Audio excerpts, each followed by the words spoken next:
Yep. You already know what it is. Southpaw Talk with Southpaw Slick.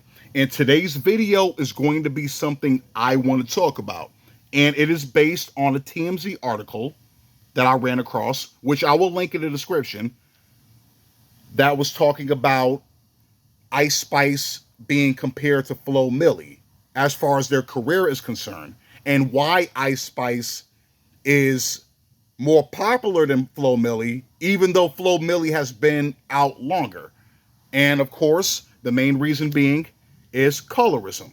Now, this has been an argument people have been having on Twitter, if I'm not mistaken. Well, I don't really use Twitter like that, so I can't really tell you, but I'm just saying, like, that's supposedly been the thing going on Twitter. And Ice Spice caught wind of it, and she pretty much responded to it like, like this colorism thing has been going on for a while. Like, people have been talking about it, and I don't really give into the negativity, and it's just a way for people to put others down. Okay, fine, whatever.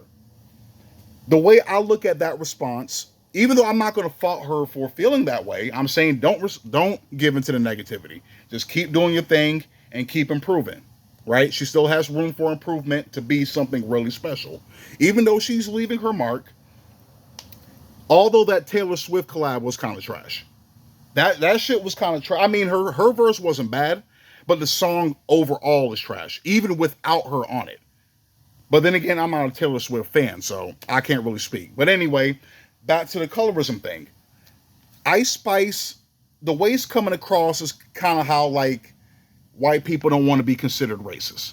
It's like you, like, sweep it under the rug. Like, it's like, the colorism thing is definitely there. You just don't want to acknowledge it. That's why I'm saying, like, you being racist, you just don't want to acknowledge it. Like, that's kind of how I look at it, right? Now, to be fair, Ice Spice definitely has made her own lane, and she gained her popularity pretty organically over time. Even though people call her an industry plant because she hasn't been out that long, she has a great team behind her. I'm saying she's with a very supportive label. Her producer, Riot USA, is DJ Enough's son. A DJ that's been with Hot 97 for years now. So you already have that connection. And she's fresh. She has a fresh image. The Annie hair and grabbing the cooch and the gooch. She has a very unique image. You know what I mean? Yes, she might rap about similar stuff that the other female rappers rap about, but she adds her own little spin to it with the Brooklyn drill, or in her case, the Bronx drill type thing. So it works. I'm saying, so she has gained her popularity by making some bops, but she cannot deny that colorism does play a factor in her success. She cannot deny that. I'm saying that's something that's out of her control, but the powers that be definitely push that. I'm saying she has a more palatable look, so they're going to promote her before they promote somebody like Flo Milli.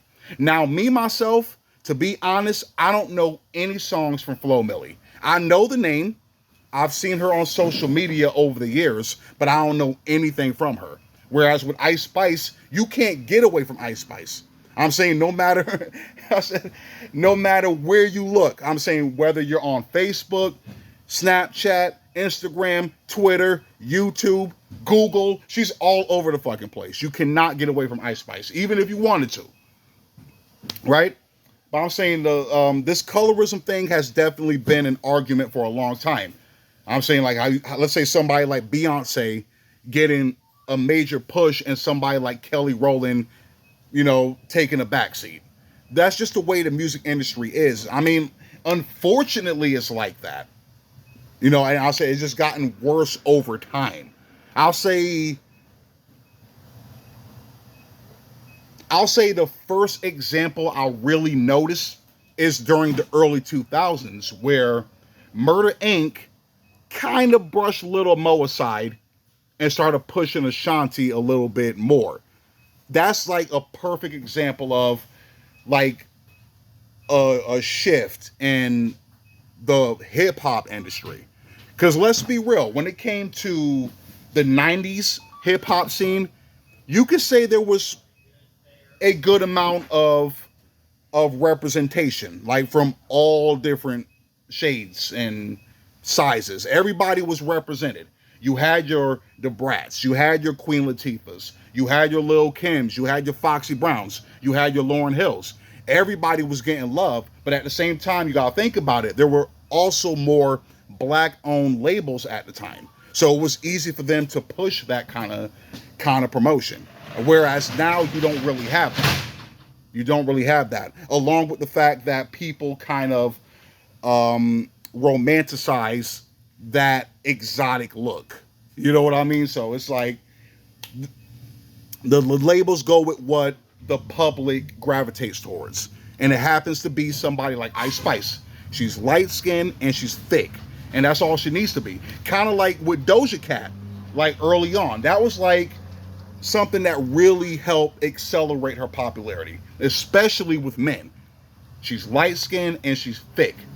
Or like Chrissy, the YouTuber, says, that's like royalty in the black community, especially for men. I said, if she's light skinned and she's thick. Nicki Minaj has that. Cardi B has that. Ice Spice has that. Young Miami has that over JT. Yeah, JT got the bars, but Young Miami has the look to most people. Even though some people will say that JT is attractive, yeah, when she's done up. When she's done up, she looks great. When that makeup comes off, ugh. Which I've already stated numerous times already. I'm telling you right now, and it's not, you know me. You know me. I love dark-skinned women. That's my first choice always. Always. I'm saying if I can get somebody that looked like Foxy Brown in the 90s on my arm, that would be fucking awesome. Like 90s, early 2000s, you know, like that Broken Silence era, without the ratchetness, of course. I'm saying without the ratchetness and the New York attitude. If I can get like a sweet, pleasant version of Foxy Brown who's a little bit thicker, that would be my ideal woman. But anyway, I said a lot of people like to use that with them. I said, like you don't like JT because she's dark or she's darker skinned. No, she's ugly. I'm saying like let's keep it a bean. Just put in JT mugshots and you'll see what I'm talking about. Yes, I know a mugshot is not, you know, the best portrayal of somebody, but at least you get to see her without the fucking makeup. And it's a major difference. A major difference. I'm saying when it's a major difference, you're not genuinely attractive. You're not really attractive. You know what I mean? Like I said, if it's a difference but not crazy, then okay. But I'm saying in her case, it's like night and day. But yeah, like I just figured I needed to address that one because I felt that was like a cop-out on Ice Spice part. You know, like, oh, it's just negativity and I'm not going to feed into it. I'm saying, you know damn well. Like, you could say, yes, I worked hard to get to where I'm at now, but I also know that my look played a part in that. You know, I'm attractive, I'm thick, I'm light-skinned. I know that. I know that's what the industry likes to push. Me, I'm not trying to promote that, but hey, I mean, I can't help the way I was born. You know what I mean? Like, that's it. That would have been a lot more respectable on her part. I would have appreciated the fact that she acknowledged it more so than not. I'm saying it's like she tried to just brush it off like, oh, I just blew up off of my talent, which some people will argue she has done. You know, so like, let's be real. The look definitely helped you blow up. And just acknowledge that. But Southpaw Slick, I'm out.